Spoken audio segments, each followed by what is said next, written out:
Ils étaient partout dans les rues, sur les terrasses, sur les devantures des commerces stéphanois. La Coupe du Monde débute pour la France et ses fans. Un moment unique qu'il ne faut rater sous aucun prétexte. Oui, on attend beaucoup de monde. C'est vrai que c'est un événement mondial. Donc c'est une Coupe du Monde, c'est une fois tous les 4 ans. Saint-Etienne, c'est une ville de foot. Il y a de la bonne bière, des cocktails, il y a du monde, l'ambiance est sympa. Je pense que l'équipe de France est un des vecteurs de rassemblement les plus forts et nous aussi dans notre ADN c'est la convivialité, c'est le partage. Du côté des supporters, les fans de la bande de Kylian Mbappé étaient évidemment présents, mais pas seulement. J'ai pas peur parce que j'ai confiance en l'équipe.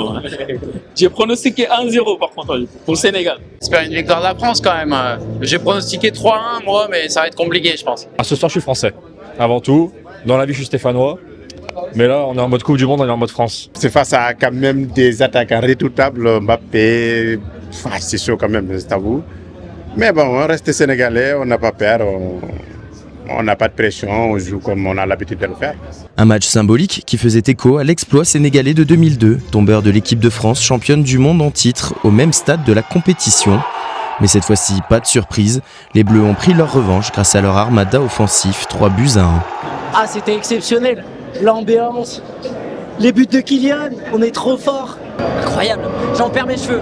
Exceptionnel, exceptionnel. Ça fait plaisir, hein. On était stressés au début et là maintenant, Kylian qui sort 2 bangers, Olysée, match de fou. Donc franchement très content.